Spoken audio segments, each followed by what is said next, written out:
कामकाजी बहू। रवीना के 2 बच्चे थे। वो एक बड़ी कंपनी में काम करती थी। उसके ऑफिस जाने के बाद उसकी सास उसके बच्चों को संभाला करती, लेकिन रवीना को इसकी कोई कदर नहीं थी। एक दिन रवीना अपनी माँ से फोन पर कहती है, मम्मी क्या बताऊं, मेरी सास तो बिल्कुल अच्छी नहीं है। कुछ समझती नहीं है कि मुझे कितना काम करना पड़ता है। एक तो ऑफिस तक का लंबा सफर और फिर 9 घंटे लगातार काम। बैठे बैठे तो मेरी पीठ अकड़ जाती है। खुद तो सारा दिन घर में मजे करती है, जब मन करा सोए, जब मन किया खाए। तभी उसकी सास वहां आ जाती है। अच्छा माँ, मैं बाद में आपको फोन करती हूँ। जी मम्मी जी, कोई काम है क्या आपको? क्या हुआ? रवीना बहू, सारा दिन तो तू ऑफिस के मजे लेती है, लेकिन यहाँ ये बच्चे मुझे आराम भी नहीं करने देते। मेरी तो तबीयत खराब हो रही है।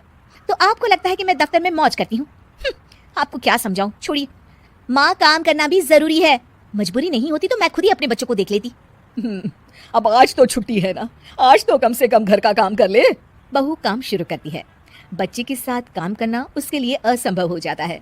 वो जाकर बच्चा सास को देती है और कहती है, मम्मी जी जरा बच्चा तो पकड़ लीजिए, मैं घर का काम कैसे करूं? जैसे मैं करती हूँ रोज बच्चे के साथ। तुझे बताऊं तो तू सोचती है कि कोई बड़ा काम तो है नहीं, बच्चा तो सोता रहता है। अब देख लिया।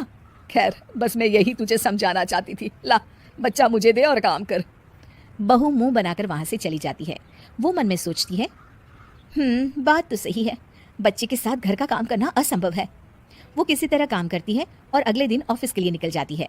ऑफिस में उसकी सहेली उससे कहती है, यार तू तो बड़ी लकी है, तुझे तेरी सास खाना बना कर देती है, बच्चे भी देखती है और तुझे किसी बात की चिंता भी नहीं होने देती। अरे क्या लकी, बदले में मैं उन्हें पूरी कमाई जो दे देती हूँ और अपने बच्चे से दूर रहती हूँ, वो अलग। हर किसी को ना दूसरे की प्लेट में ज्यादा घी दिखता है। जा अपना काम कर। अरे फिर भी ये तो है, यहाँ हमारे बच्चे को मैं क्रैश में छोड़ती हूँ, हर पल डर लगा रहता है कि क्या कर रहा होगा।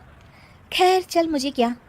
बहू घर आती है तो देखती है कि उसकी सास उसके बच्चे को बड़े ही प्यार से खिला रही होती है। वो माँ को देखकर खुश हो जाता है। बहू मन में सोचती है कि बात तो सही है, सासू माँ सारा दिन काम करती है, मैं ऑफिस से आकर भी काम नहीं करती हूँ। वो सास के पास जाती है और कहती है, माँ जी थक गई आप? और क्या, सारा दिन चक्कर घीनी की तरह पूरे घर में घूमती रहती हूँ और अब उम्र भी नहीं रही। लेकिन चल तू बता, क्या हुआ, कुछ काम है क्या? बहू कुछ नहीं कहती, मुस्कुराकर वहां से चली जाती है। लेकिन अगले दिन सुबह सुबह बहू सास से पहले उठकर उन्हें चाय देती है। अरे आज सूरज कहाँ से उगा है, तू पहले उठ गई। चल अच्छा किया, मरने से पहले तेरे हाथ की चाय तो पी ली। चलो अब चलकर किचन में लगूं। माँ जी, आपको आज से काम करने की जरूरत नहीं है। काम करने की जरूरत नहीं है मतलब? क्या तू करेगी आज से सारा काम? इतने अच्छे तो हमारे नसीब नहीं है भाई। नहीं माँ जी, मैं नहीं करूंगी, ना ही आप करेंगी, बल्कि ये करेगी। तभी वहाँ एक काम वाली बाई आ जाती है। ये कौन है बहू? माँ जी, ये नौकरानी है और आज से सारा काम यही करेगी। मुझे माफ़ कर दीजिए माँ जी, मैं नहीं समझ पाई कि आप थक जाती हैं। आज से आप सिर्फ आराम करिए और मुन्ने के साथ खेलिए। और सास बहू बच्चे के साथ खेलने लग जाते हैं।